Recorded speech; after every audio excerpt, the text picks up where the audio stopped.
Hello and welcome to yet another episode of earning stories. तो आज हम जो सब्जेक्ट लेके आए हैं वो सभी लेडीज का एक फेवरेट सब्जेक्ट है और वो है ज्वेलरी या आभूषण।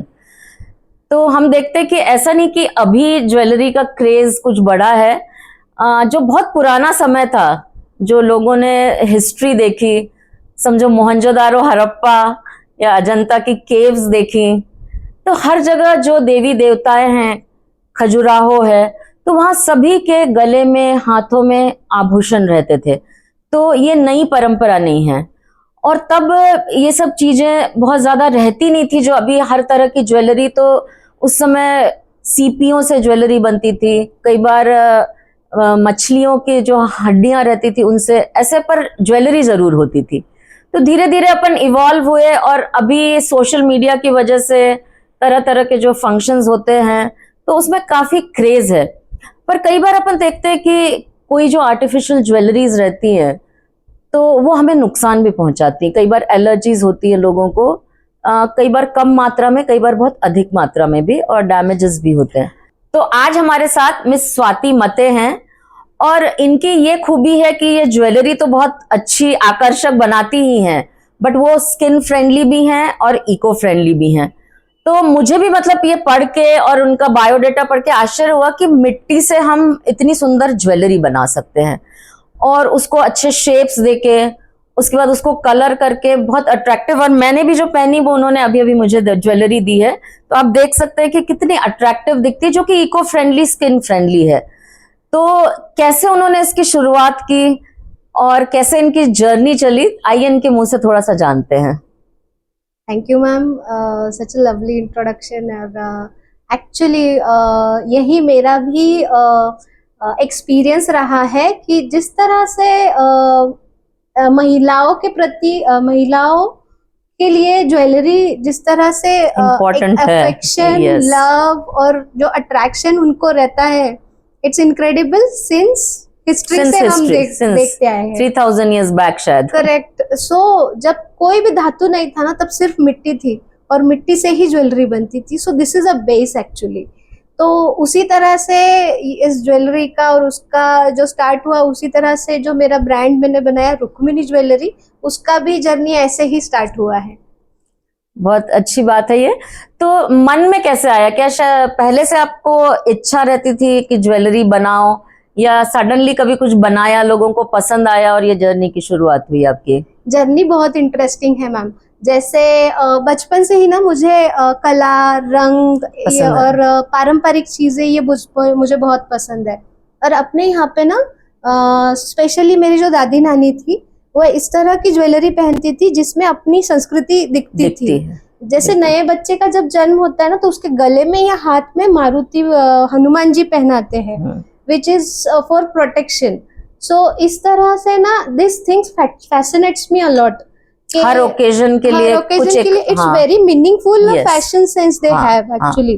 तो वो उस चीज ने मुझे बहुत इंस्पायर रखा हमेशा। और मुझे ऐसा लगता था ना कि आफ्टर सम टाइम ये थोड़ा लुप्त होते जा रहा है बिकॉज ऑफ मैन्युफैक्चरिंग और चाइना से जो इंपोर्ट होके इमिटेशन ज्वेलरी आती है, उसकी वजह से परंपराएं शायद भूल जाते हैं लोग। तो मुझे ऐसा फील हो रहा था कि अगली पीढ़ी को हम पता नहीं कुछ दे पाएंगे भी या नहीं, जो इतनी बड़ी विरासत है।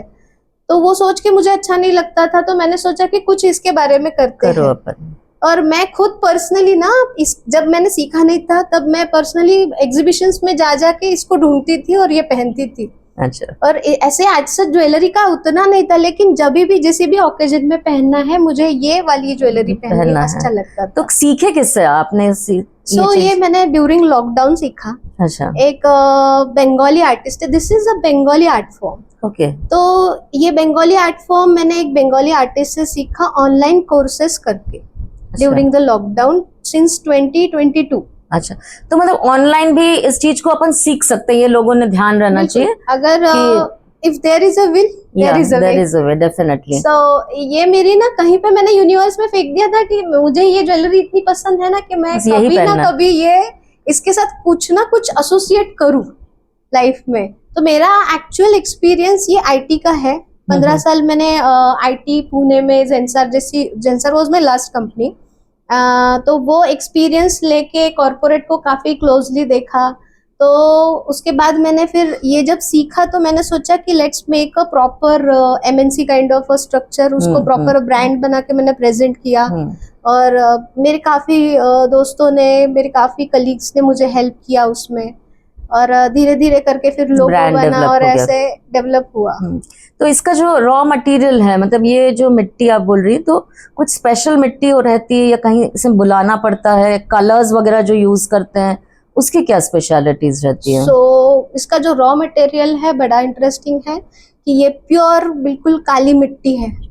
जो 2 टाइप की मिट्टी होती है, एक होती है जो साउथ से आती है वो terracotta which is red in colour, brick colour की बनती है आफ्टर फायरिंग, और एक होती है बंगाल क्ले।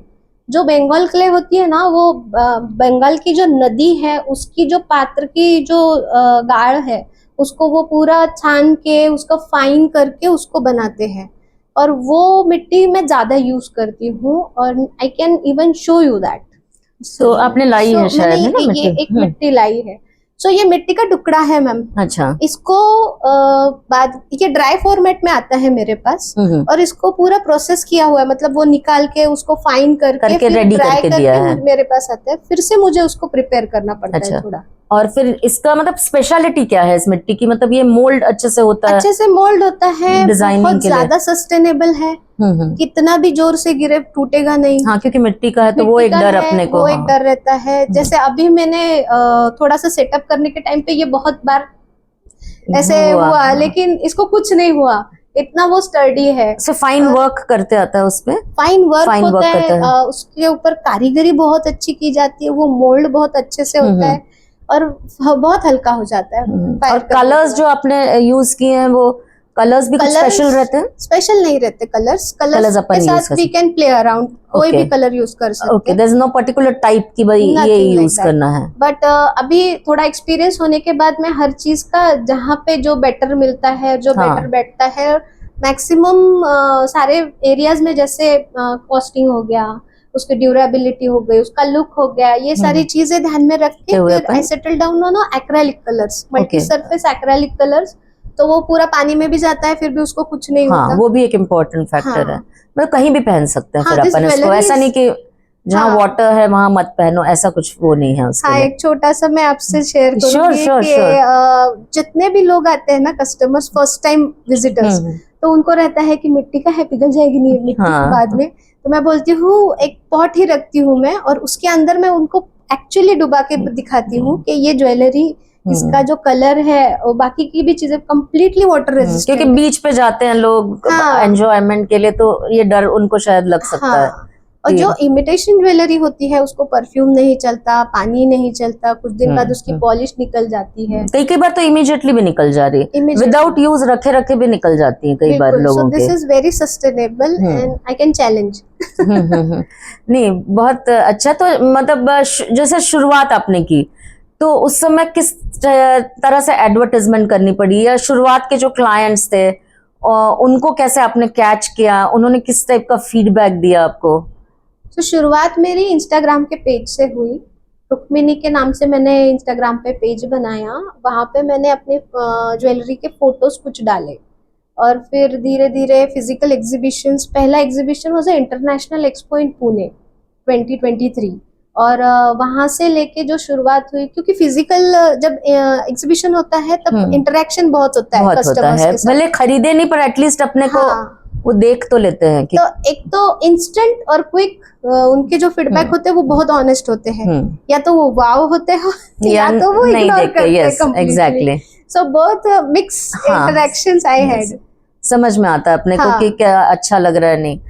और मैंने आपका जो बायोडेटा पढ़ा उसमें ऐसे पढ़ा कि भाई मेंस के लिए भी मेरे पास है, तो उसके भी बारे में शायद हम जानना चाहेंगे कुछ जी, कि किस टाइप की चीजें अवेलेबल है। बिल्कुल। तो मेंस कैटेगरी में हमारे पास यूनिसेक्स लॉकेट्स है, जिसमें फेस होते हैं, ट्राइबल फेसेस वगैरह, जो गोवा पे जाते हैं लड़के तो वो बड़े इससे पहन के जाते हैं। And same unisex jewellery comes with a earring for girls. अच्छा। तो वो एक है, और एक स्पेशल सेक्शन हमने ऐड किया है फॉर जेंट्स, कुर्ता बटन। तो वो जो कुर्ता बटन्स है ना, उनको मैं सिर्फ फायर करके रखती हूँ, that is original colour of terracotta. Clay, okay. Brown brick वाला। हाँ हाँ। तो यहाँ पे रखे हैं, मैं कुछ आपको अच्छा। दिखाऊंगी। आज की तो चतुर्थी भी है, सो गणपति जी हैं अच्छा, ये रेडी और बने हुए रहते ये हैं। रेडी बने हुए रहते हैं। हाँ हाँ। और ये ढोल ताशा और ऐसे सारे ओकेजन पे जब पहनते हैं ना लोग, तो कुर्ते के दोनों साइड पे आई होती है, उस टाइप के कुर्ते पे ये बटन्स लगते हैं। अच्छा। And it has been given, बहुत सारे फेमस लोगों के पास है और वो अपने अच्छे ओकेजन पे पहनते भी हैं। फीडबैक आजकल कुर्तों की तो काफी फैशन भी है। कुर्ते अपने यहाँ जो समझो सांस्कृतिक कार्यक्रम रहते हैं, हाँ, उनमें लोग कुर्ते पहनना पसंद करते हैं और एक अलग ही उसको आउटलुक रहता है, आउटलुक रहता है, Yes, प्राइड yes. के साथ पहना जाता है। तो जैसा अपन अब बिजनेस कुछ भी कर रहे हैं तो नेचुरली अपन प्रॉफिट भी चाहते हैं उसमें, तो किस तरह का कॉस्टिंग रखना पड़ता है? कैसा मतलब सेटिस्फैक्टरी प्रॉफिट रहता है आपका इसमें? चैलेंजेस आर देयर, और specially because of the China export imitation jewellery, सबसे बड़ा मेरा वो चैलेंज है कि उनको बीट करके अपनी ज्वेलरी भी स्टैंड आउट कैसे हो करना है, क्योंकि अभी तक लोगों का उतना अवेयरनेस नहीं है कि ये अपनी मिट्टी, अपना देश और उसकी मेक इन इंडिया को ज्यादा वैल्यू होनी चाहिए, प्रमोट करना चाहिए। तो उसके लिए ये जगह जगह पे पहुंचे। मतलब मेरा सपना ऐसा है कि एकदम छोटे गांव में बैठी हुई एक लड़की भी मेरी ज्वेलरी पहने, और हॉलीवुड में बैठी हुई सेलिब्रिटी भी मेरी ज्वेलरी पहने विद द प्राइड। यस। सो इसके पीछे की जो स्टोरी है उसको देख के लोगों के मन में जो भाव आएंगे उससे वो खरीदी जाए, ना कि प्राइसिंग से वो खरीदी जाए। यस। सो प्राइसिंग जो समय लगता है हैंडमेड के लिए, बिकॉज़ इट इज मेहनत बहुत है, मेहनत, वो पूरा आर्टिस्ट का मन उसमें होता है। और उसकी जो जर्नी है आर्टिस्ट की बहुत डिफिकल्ट होती है। अब मैं सिर्फ अकेले नहीं, मेरे जैसे मैं बहुत सारे आर्टिस्ट को भी अपॉर्चुनिटी देती हूँ। तो जो एक्चुअली बहुत छोटे छोटे गांव में परंपरागत आर्टिस्ट बनाते हैं, उनको भी मैं अपॉर्चुनिटी देती हूँ। तो through them I come to know कि मेरा तो कोई सर्वाइवल का उतना पॉइंट ऑफ व्यू नहीं जितना उनका है, क्योंकि they are totally, their families are totally dependent on it. So उनको भी उनका मिले इस तरह से। तो किस तरह का आपके पास मतलब कितने लोग हैं काम करने, कहाँ से आते हैं वो? सो अगर कभी मेरे पास ज्वेलरी कम रही मैम, हाँ, तो मैं उनसे बुलाती हूँ। अच्छा। सो उनका एक ग्रुप है, ये बंगाल वेस्ट है, तो कैलकाटाज में ऐसे ग्रुप है। अच्छा। तो उनके पास से मुझे ज्वेलरी मिलती है, और जो मेरी गुरु है उनसे भी जो स्टूडेंट सीखते हैं, हमारा भी एक ग्रुप है। अच्छा। तो मेरे जैसे जो स्टूडेंट हैं वो भी मुझे हेल्प करते हैं, और हम भी फिर अगर मेरा कुछ नहीं है, मेरे पास स्टॉक है, तो मैं भी उनको हेल्प प्रोवाइड करती हूँ ऐसा वो। तो ये ऑर्डर्स जैसे अब ये तो आप बना रही सिंगल पीसेस में, तो क्या ऐसे बल्क ऑर्डर्स भी आते हैं कि सिमिलर पीसेस बहुत सारे बना के दीजिए, इस तरह का भी वर्क रहता है इसमें? इस तरह का रहता है, ऐसे मुझे रिक्वायरमेंट्स आते हैं, लेकिन अभी तक वो स्ट्रेंथ मैं नहीं बना पाई हूँ कि मैं डिलीवर कर पाऊँ। अच्छा। क्योंकि एक जैसा बनाने के लिए भी टाइम काफी लगता है, और मेरा ऑलरेडी स्टॉक मेरे पास बहुत होता है। तो my first challenge is to sell that stock. अगर वो सेल हो जाता है तो मैं दूसरे पे फोकस करूँ, वरना वो एक कैरी ऑन हो जाता है स्टॉक भी। और एडवर्टाइजमेंट का मीडिया अपना सोशल मीडिया ही है, सोशल और मीडिया, माउथ टू माउथ रहता है। और my customers are retaining customers. तो एक बार लिया तो फिर वो खुद भी लेंगे, दूसरों को भी बताएंगे कि आप भी लो, इतना अच्छा है, कुछ यूनिक लग रहा है। जहाँ पे भी जाते हैं लोग उनको पूछते हैं कि कहाँ से लिया। और जैसा आपने बताया कि जन्म के समय अपन हनुमान, तो उस तरह से भी कभी कोई रिक्वायरमेंट्स आती हैं कि ये त्योहार है तो मुझे उस तरह की कुछ ज्वेलरी बना के दीजिए? हाँ। या कई लोगों के मन में चीजें रहती कि इस पर्टिकुलर ओकेजन में ऐसा पहनना चाहिए, तो उस तरह की भी रिक्वायरमेंट्स लोग डिमांड करते हैं आपसे? करते हैं। जैसे 2 बार मेरा ऐसा हुआ है कि संक्रांत जो रहती है, हाँ, संक्रांत इम्पोर्टेंट फेस्टिवल, गिफ्टिंग के लिए एक्चुअली ये बहुत अच्छा प्रोडक्ट है। हाँ। तो उसमें मैंने my price starts from 100 rupees. Okay. So I drop down to 50 rupees. तो जो 100 रुपीज का वो हाफ कर दिया माल मैंने, और मैंने 50 रुपीज से, क्योंकि कम से कम 40-50 पीसेस तो मिनिमम लगते होंगे अगर संक्रांत का। बस डिजाइन अलग अलग ऐसे बना के मैंने वो संक्रांत के टाइम पे इको फ्रेंडली संक्रांत का ऐसे वेव ही निकला था अकोला में उस टाइम पे, and it is appreciated by newspapers और सब में वो आया था। और कंटिन्यू भी रहना चाहिए इको फ्रेंडली अगर चीज अपन बना रहे हैं तो। हाँ, ऐसे भी उसमें बहुत बल्क में जाती है चीजें, तो उसमें थोड़ा सा कंट्रीब्यूशन अगर इको फ्रेंडली का गया तो उतना ही पर्यावरण अच्छा के लिए रहता। अच्छा है। और सेटिस्फेक्शन कैसा है आपको इस वर्क में? मतलब अपन कर रहे हैं, अर्न कर रहे हैं, तो जो बैलेंस है अपने लाइफ का वो अच्छा लगता है आपको? काफी अच्छा लगता है। मतलब इतने साल मैं आईटी में काम करती थी, दैट आल्सो आई लव। पर अभी मैं जो काम करती हूँ, अभी जो मेरे आजू बाजू के लोग मुझे देखते हैं, उनको देख के भी ऐसा लगता है कि I they feel that I am content, कि अभी बहुत सेटिस्फेक्शन हैप्पीनेस है, मिल रहा है उसमें, हैप्पीनेस है। मिल रहा है उसमें, स्ट्रगल बहुत है, लेकिन उस स्ट्रगल में, उस जर्नी में भी अलग मजा है। हाँ। उसका भी एक अलग ही वे है कि जिस तरह से अपनी बनाई हुई ज्वेलरी जब कस्टमर सामने पहन के आते हैं और वो खुशी जो अप्रिशिएट उनके, करते हैं, हाँ, हाँ। और जिस प्राइड से और जिस खुशी से वो पहनते हैं ना, दैट इज एक्चुअली पैसे से भी बड़ा वो अवार्ड है मेरे लिए। हाँ। और आउट ऑफ इंडिया भी आप भेज रही हैं सामान, तो जी कैसे वहां तक पहुंची? मैंने पढ़ा जापान है, यूएस में आपका सामान जा रहा है, जी। तो वो कस्टमर्स कैसे आपके पास अप्रोच हुए? वो भी काफी इंटरेस्टिंग स्टोरी है कि मैंने अभी रिसेंटली ना थोड़ा डिजिटल मार्केटिंग और ये सब सीख के आई, और फिर मैंने स्ट्रेटेजी बना के राखियां बनाई। राखी फर्स्ट टाइम ही बनाई हमने, हैंडमेड राखी। अच्छा। तो हैंडमेड राखीज और हैंडमेड राखीज के हैम्पर बनाए। अपने यहाँ के और एक आर्टिस्ट है, वो बहुत अच्छे स्वीट्स वगैरह बनाते हैं। तो अच्छा, तो मिलके दोनों ने, हाँ। चॉकलेट देने की जगह पे मैंने कस्टमर को बोला कि कुछ हेल्दी दो, तो वो हेल्दी खजूर रोल और ये दोनों का, और उनके ब्रांड का नाम विठाई है। सो विठल एंड रुक्मिणी, ऐसे वो कॉम्बिनेशन बहुत अच्छा हुआ। तो उस कॉम्बिनेशन को लेके फिर पहले तो मेरी कस्टमर का मुझे अप्रोच आया फ्रॉम जापान। उसने मुझे कहा कि बाय 9th जब राखी है तब तक ये पहुंचा पाओगे क्या आप? मुझे पुणे में चाहिए। मैंने बोला इजीली पहुंच जाएगा, बिफोर राखी पहुंच जाएगा, जस्ट चूज द राखी। सो उन्होंने एक एक रिक्वायरमेंट बोली कि स्वीट ये वो, तो फिर वो हैम्पर भी बना। धीरे धीरे वो कस्टमर ही बिल्डअप करते गए उस चीज को। और फिर उसके बाद उन्होंने फिर मुझे बोला कि मेरा एक भाई यूएस में भी है, मेरा एक यहाँ पे भी है, सबके लिए मतलब हमने, और उसमें इतनी अच्छी नोट भी लिखी पर्सनलाइज, उस पर्सन का नाम भी उसमें डाला, तो it has a personal touch. तो वो काफी सराहा गया। तो इनोवेशन भी जरूरी है, मतलब ऐसा नहीं कि आप एक मोनोटोनस काम करते जाइए, बीच बीच में अपने, क्योंकि बहुत फेस्टिवल्स हैं, तो फेस्टिवल की रिक्वायरमेंट देख के अपन अगर इनोवेशंस करें तो अपना काम और भी बढ़ सकता है। So on 20th July I did this ad on Instagram. अच्छा. And by 26th of July all Rakhis were sold out. Sold. Wonderful. Yeah. Wonderful. तो अभी 5 years from now कहाँ देखते हैं आपकी, ये आपका ब्रांड को आप कहाँ तक लेके जाएंगे? इस ब्रांड को वहीं लेके जाना है कि हॉलीवुड की सेलिब्रिटी के गले पहन सके।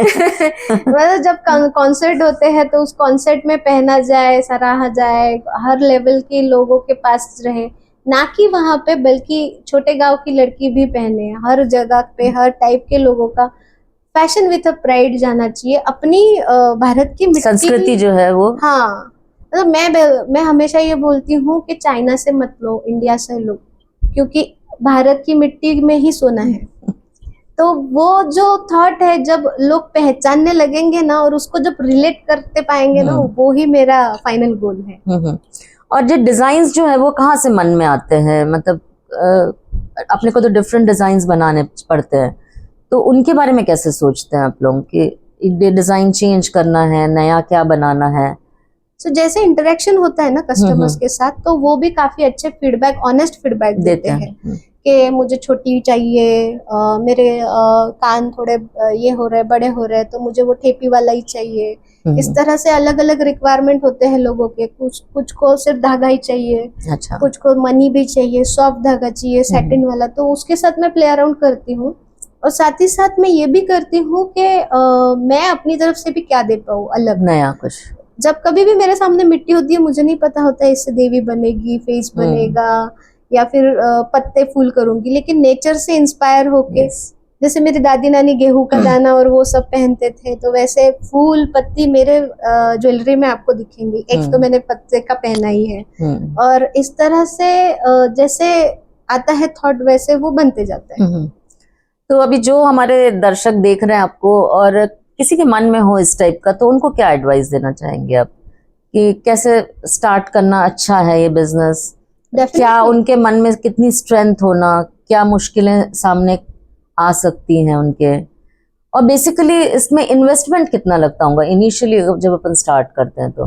ओके, सो दो तीन चीजें हैं, जैसे कि डिफिकल्ट काफी है ये, difficult? Not at all easy. Yes. मेरा मतलब मैंने 22 में सीखा, 22 टू 23 सिर्फ मैंने बनाया फेंका। जो प्रोसेस है वो बहुत डिफिकल्ट है, फायरिंग फाइन बनने के लिए, फाइन वर्क। जो प्रोसेस, पहले प्रोसेस एक्सप्लेन कर हाँ. देती हूँ मैं, कि प्रोसेस में जो होता है ना, जो मिट्टी ड्राई फॉर्मेट में आती है उसको गीला करके आटे की तरह गूंदना पड़ता है। अच्छा, उसको सेटल करना पड़ता है। एक बार वो सेटल हो गई कि फिर उसको शेप दो, फिर शेप देने के बाद उसको धूप में सुखाओ। अगर वो ड्राई नहीं हुआ है और अगर उसको फायर किया गया तो उसके टुकड़े हो जाते हैं। अच्छा, और एक बार अगर उसको फायर किया तो वो फिर से मिट्टी नहीं बनती, that doesn't go back to the okay, so original that form, gets wasted. तो वेस्ट हो जाता है उसका। तो उस प्रोसेस, जो फायरिंग का प्रोसेस है ना, वो सबसे डिफिकल्ट और क्रिटिकल प्रोसेस है। अच्छा, और उसमें क्या होता है कि जब मिट्टी को शेप दिया, सुखाया, और मॉइस्चर है, ड्राई है, जैसे अकोला सिटी की जो धूप है उसमें मुझे 2 दिन सुखाना पड़ता है, तो उसके लिए बहुत हाई टेम्परेचर चाहिए। और नेचुरल वे में मैं करती हूँ, जैसे चूल्हे का सेटअप है मेरा, और चूल्हे के सेटअप में मिट्टी के बर्तन में सैंड डालती हूँ, और सैंड के अंदर वो पार्टिकल्स जाते हैं। और जब वो सैंड फायर होती है ना, तो उसके अंदर की पूरी हवा, पानी निकल जाता है। तो उसको जो इवेपोरेशन का प्रोसेस होता है वो बेसिकली उसका प्रोसेस होता है, तो वो हल्का बन जाता है, बिकॉज प्योर सॉइल पार्टिकल्स उसमें होते रहते हैं। तो वो प्रोसेस होने के बाद उसको 24 आवर्स का कूलिंग पीरियड चाहिए होता है, तो वो सेटअप वैसे ही रखना पड़ता है। फिर उसको बाहर निकालो और फिर क्लीन करके कलरिंग, जो मेरा सबसे फेवरेट पार्ट है। तो ये सब समझना भी टाइम लगता होगा इसको, हाँ. कि कब एग्जैक्टली क्या हाँ, प्रोसेस ये खत्म होता है। सुनने में, देखने में आर्टिस्ट अगर कोई अच्छा हो तो उसको लगेगा कि ये तो कर लूंगी मैं या कर लूंगा मैं, लेकिन एक्चुअल में जब हम करने जाते हैं तो मेरे लिए तो सीखना बहुत, पड़ता है। हाँ, मेरे लिए तो बहुत टफ था। मैंने पूरा 1 साल और मैंने पूरा 1 लाख रुपए वेस्ट किए हैं इसके ऊपर, और वही मेरी पहली इन्वेस्टमेंट, हाँ, वही मेरी पहली इन्वेस्टमेंट रही। Yes, कि yes. बनाओ, मैंने हार नहीं मानी, इसीलिए नहीं तो बहुत बार ऐसे हुआ मुझे कि गिव अप कर दूं। हाँ, ये तो ये सबने सुनना चाहिए कि भाई इनिशियल तो थोड़े बहुत हिचस आते ही हैं कोई भी काम अपन जब करते हैं। तो कोई भी काम लो ना मैम, कि इस दुनिया में कोई भी चीज आसान तो है ही लगेगा नहीं, उसको, टाइम भी लगती है और हो भी जाता है। लेकिन जिस तरह से मैंने किया, मैंने हर टप्पे को देखा, बनाने का, फिर उसको डिस्प्ले करने का, फोटोग्राफी, काफी उसके एरियाज के चीजें सीखी। फिर उसके बाद उसको प्रोजेक्ट कैसे करना है, मार्केट कैसे करना है, कस्टमर्स फीडबैक लेने हैं, फाइनेंस कैसे होता है। I am from IT background, मुझे सिर्फ कोड करना आता था बैठ के एक जगह। अभी बाकी चीजें भी सीखी और काफी ग्रोथ खुद की भी हुई है। तो जो भी दर्शक देख रहे हैं, इनकी जर्नी से आपने इंस्पायर होना चाहिए। जिनमें ये कलाएं हैं उन्होंने सीखना चाहिए। इनका नंबर भी हम पिन करेंगे अपने कमेंट बॉक्स में, तो आपको अगर कोई परेशानी हो तो आप जरूर इनसे कांटेक्ट कर सकते हैं। तो thank you so much, it was really lovely. Thank you so much ma'am.